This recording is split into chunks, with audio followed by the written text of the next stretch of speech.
Hi, beautiful humans. I'm making this video today because I woke up with a certain feeling. And this video is partly to help me, as well as help you guys. Now, as you can probably tell from the title, this video is about suicide and suicidal thoughts. If that is something that is a trigger for you, then please don't continue watching this video any further. I won't be offended if you don't watch it. Please be kind to your mind. Now, if you are concerned about me in relation to this video, then that's very kind, thank you. But I do have the relevant coping mechanisms in place, so don't worry. And this is one of my mechanisms, so I'm gonna do this, and we'll see where we get to.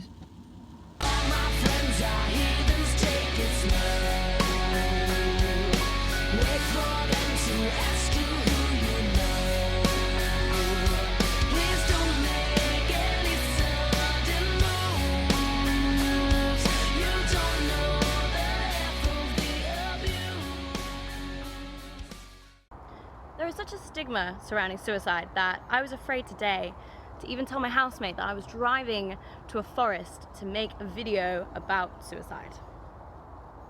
In your head, that's probably conjured up images of the suicide forest in Japan, or perhaps a movie where somebody's being chased through the woods, and I don't know. Any number of horrible things can be conjured up in your mind when you think of forests and when you think of suicide. Both things are peaceful.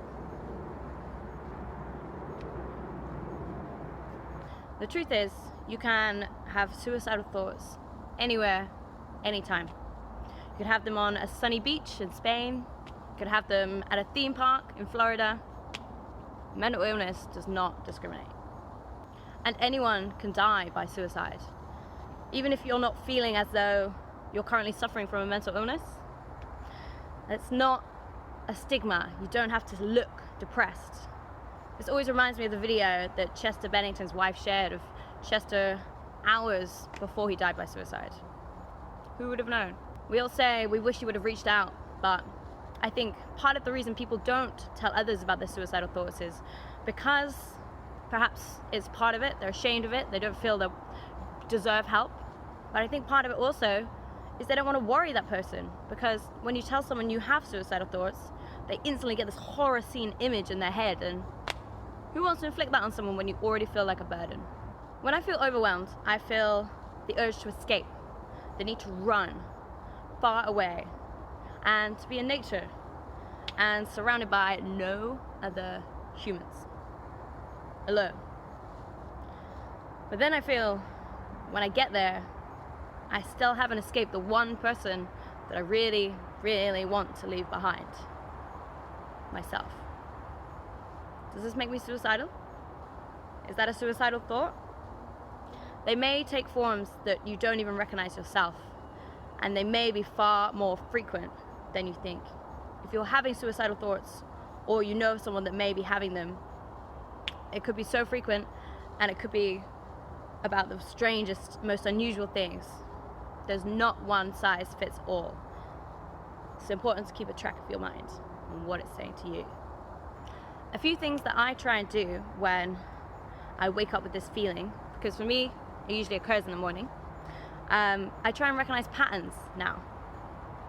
I've come to the discovery today that when I am feeling unstable, I say or type, I think a lot. So I think this, or I say this, something I think. It's obviously me questioning myself, but now that I know and realize that I've done it, I can break the cycle. Some other things I do, which help me personally, may not help you. So it's important to go through your own journey of self-discovery. I get out of bed, for starters, that it could literally be just that, stuck in bed. Blech. I eat some food a lot of the time.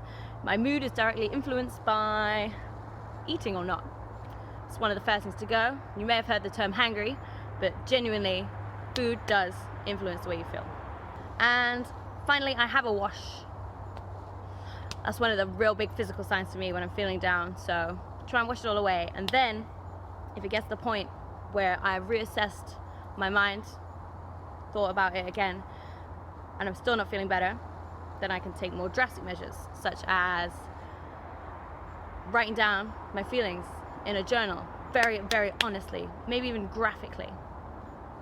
Or I could just go into a fucking forest and scream.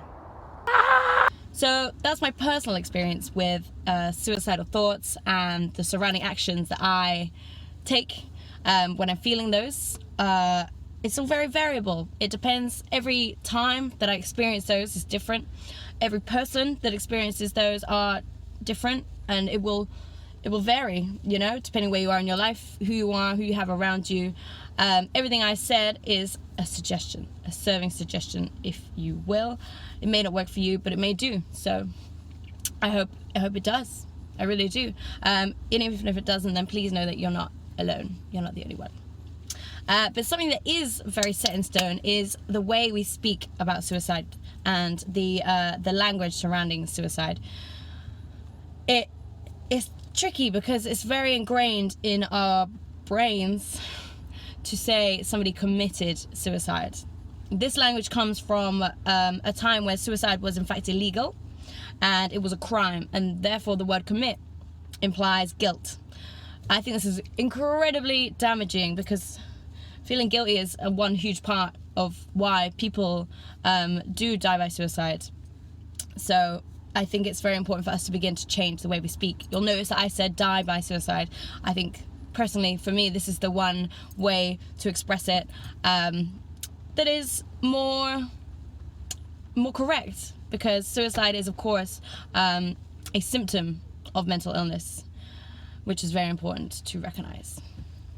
It's obviously a very sensitive subject and it's difficult to navigate the language around, but I think just before you speak about it, just think about the words you're using and what they could mean in other contexts.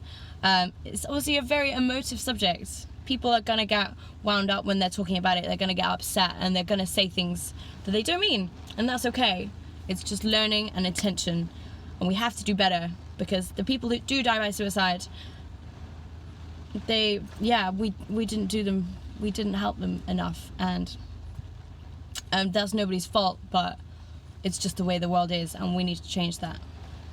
So thank you so much for joining me on this journey, guys. I'm gonna leave in the description below a link to a website that gives helplines for every single country in the world, if they're available, for suicide crisis lines.